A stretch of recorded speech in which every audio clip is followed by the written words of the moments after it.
அதுக்கு தான் இந்த கட்டமைப்பு. ஏன் மறுகட்டமைப்புனா, இப்போ படிச்சு இந்த ஸ்கூல்ல இருக்க பிள்ளைங்க படிச்சு இப்போ போயிட்டாங்க, 5th முடிச்சு போயிட்டாங்க. இப்போ அந்த பேரண்ட்ஸ் அந்த ஸ்கூலுக்கு போய் தான் மகளிர் உயர்நிலை பள்ளி ஹையர் செகண்டரி ஸ்கூலாக இருக்கலாம், இல்லை இங்கே ஹை ஸ்கூலாக இருக்கலாம், எடுக்க போயிட்டு அந்த பள்ளி மேலாண்மைக்குள்ள அந்த பேரண்ட்ஸ் சேர்ந்துருக்காங்க. இப்போ இங்கே வந்து இங்கே படிக்கிற பிள்ளைங்களோட பேரண்ட் தான் இப்போ நமக்கு இருந்தால் இன்னும் நம்ம நல்லா செயல்படலாம். அதுக்காக இப்போ திரும்பவும் நம்ம என்ன பண்ணுவோம்னா மறுகட்டமைப்பு செய்யணும். அந்த மறுகட்டமைப்பு அப்படின்னா இப்போ நம்ம வீடே கூட பார்த்தீங்கன்னா என்ன பண்ணுவோம், நம்ம அடிக்கடி துடைப்போம், க்ளீன் பண்ணுவோம், ஒட்டடை அடிப்போம் இல்லையா? ஸோ அதே மாதிரி தான். ஸோ என்ன விஷயங்கள் ஏற்கனவே இருக்குது, இன்னும் என்ன நம்ம கூட்டி செய்யணும், அதுக்கு வந்து நம்ம மாடிஃபை பண்ணணும். வீடே கூட நம்ம நிறைய திங்ஸ் அடிக்கடி மாற்றி வைப்போம். நம்ம கிச்சன் ரூமே எடுத்துட்டாங்கன்னா மாற்றி தானே வைப்போம். ஏன்னா அது வந்து நமக்கு ஒரு புதுசாக ஒரு புத்துணர்ச்சியை நமக்கு தரும். எந்த ஒரு பொருளையும் மாற்றி வைக்கணும். அதே மாதிரி தான் ஆசிரியர்களும் மாணவர்களும் சிறப்பாக செயல்படணும்னா திரும்ப மாடிஃபிகேஷன்ஸ், சின்ன சேஞ்சஸ் நம்ம செஞ்சுட்டே இருக்கணும். ஸோ இப்போ இந்த மாதிரி கட்டமைப்புலாம் பார்த்தீங்கன்னா தலைவர், துணைத் தலைவர், உறுப்பினர்கள் எல்லாருமே நம்மளோட பள்ளி மாணவர்களோட அம்மாவா இருக்கு. ஏன்னா அம்மாவுக்கு தான் தெரியும் இல்லையா, ஒரு குழந்தைக்கு எல்லாம் பசிக்குது, சின்ன குழந்தையா இருக்கும்போது அந்த குழந்தை வாய் தட்டு பசி எடுக்குது, பால் கொடுங்க, எனக்கு ஊட்டுங்க கேட்க மாட்டாங்க. டைமுக்கு அவங்க என்ன பண்ணுவாங்கன்னா பசிக்கு அழகுக்கு முன்னாடியே நம்ம கொடுப்போம் இல்லையா? ஸோ அதனால தான் அப்பாவுக்கு தெரியாதா அப்படின்னு அவங்க சண்டை பண்ணுவோம்.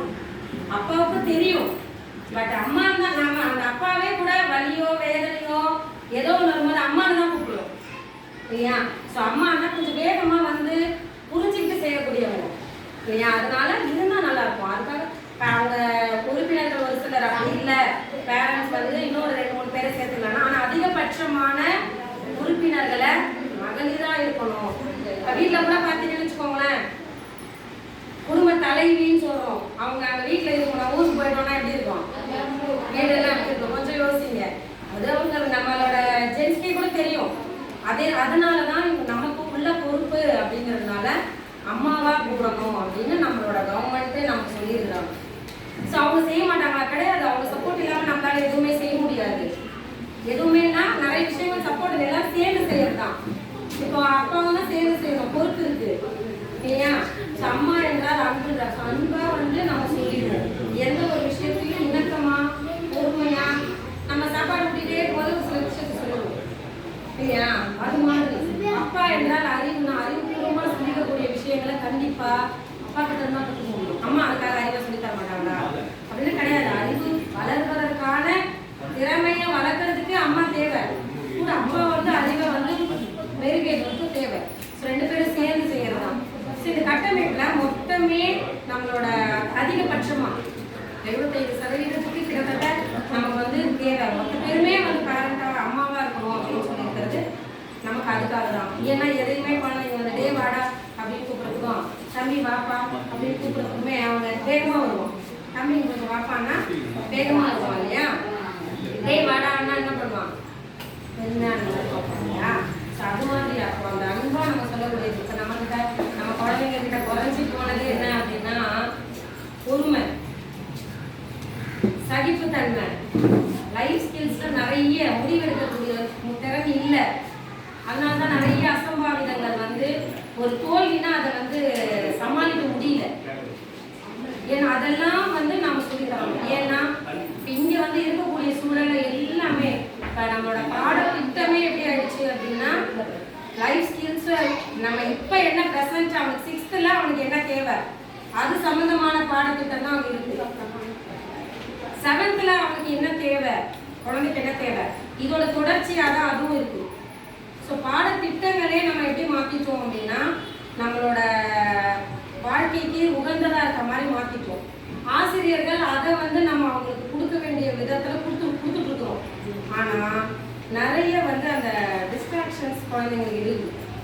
அதை வந்து நம்ம எப்படி உள்ளே கொண்டு வந்து நம்மளோட சமுதாயம், இப்போ நம்ம சிஎம்மோட ஸ்பீச் பார்த்துருப்பீங்க, நம்மளோட பள்ளி மேலாண்மை குழு தான் உங்களுக்காக நான் இருக்கேன், பள்ளிகளுக்காக நீங்க இருங்க அப்படின்னு சொல்லியிருக்கிறாரு. அதாவது என்னன்னா என்ன தேவையோ அதை நாங்கள் செயல்படுத்துறோம், அரசு செயல்படுத்துறோம், பள்ளிகள் மேம்படணும்னா இப்ப ஒரு சிஎம் வந்து இங்க வந்து நின்று செய்ய முடியாது, இங்க இருக்கிறவங்க தான் நீங்க சேர்ந்து செய்யணும்.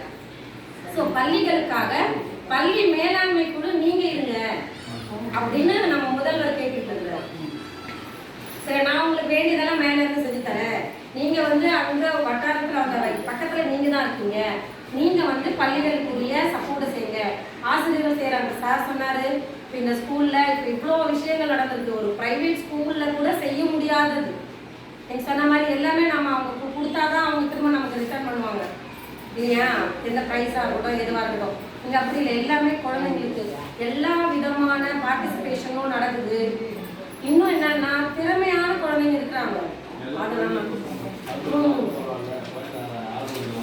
பாராட்டுதல். அதுதான் நம்ம ஒரு சின்ன இப்ப நாம எல்லாருமே விரும்புறது என்ன, இப்ப ஒரு சமையலே செய்யறோம் அப்படின்னா நல்லா இருந்ததுன்னு சொன்னாதான் அடுத்த நாள் இன்னும் நமக்கு டேஸ்டா இருக்கும். அது மாதிரி குழந்தைங்க கிட்ட எழுதும் போதோ படிக்கும் போதோ ஏதாவது ஒரு விஷயத்த சொல்லும் போதோ சூப்பரா இருக்கு நல்லா இருக்கு அப்படின்னு நம்ம வந்து அவங்கள பாராட்டும் போது அடுத்த நாள் அவங்க எப்படி செய்யறாங்க அப்படின்னா ரொம்ப சிறப்பா செய்வாங்க. நேற்றுக்கு இருந்ததை விட இன்னைக்கு இன்னும் சிறப்பா இருக்கு. அதே மாதிரிதான் உங்களோட பாராட்டுதல் ஆசிரியர்களோட எங்களுக்கும் வேணும்.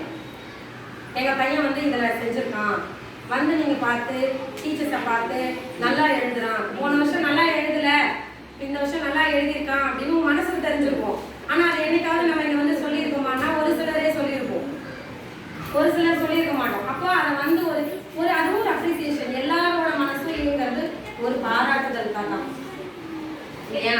ஸோ அவன் டீச்சர் நல்லா படிக்கிறான், என் பையன் நல்லா எழுதுறான், நல்லா வரைகிறான், இப்படி ஏதாவது சொன்னோம்னு வச்சுக்கோங்களேன், எங்களுக்கும் நாங்களும் அதே தானே, உங்களை மாதிரி தானே நாங்களும். ஸோ பாராட்டுனா அப்போ அடுத்த நாள் வந்து இன்னும் நல்லா செய்யணும் அப்படின்னு தோணும். அதாவது வந்து ஒரு நான் மீட் பண்ண ஒரு பர்சன், அதாவது வந்து அவங்க நம்மளோட டிரான்ஸ்போர்ட் கார்பரேஷன் வந்து என்ன பண்ணுறாங்க, கும்பகோணத்தில் ஒரு பஸ்ஸு அரேஞ்ச் பண்ணி இந்த சுற்றுலா தலங்கள் ஆன்மீக நவகிரக கோயில் அது வந்து ஒரு 6-7 மாதமாக போயிட்டு ஒரு பஸ்ஸு காலையில் கூட்டிகிட்டு போய் ஈவினிங் கூட்டிகிட்டு வந்துருக்குறாங்க. அதில் ஒரு பர்சன் வாலண்டியர் வராங்க. அந்த மேடம் சொன்னாங்க, நான் வந்து முதல்ல சும்மா தான் வந்தேன், அப்புறம் எல்லாரும் பஸ்ஸில் வரவங்கலாம் மேடம் நீங்கள் ஒவ்வொரு விஷயமும் இவ்வளோ சூப்பராக சொல்கிறீங்க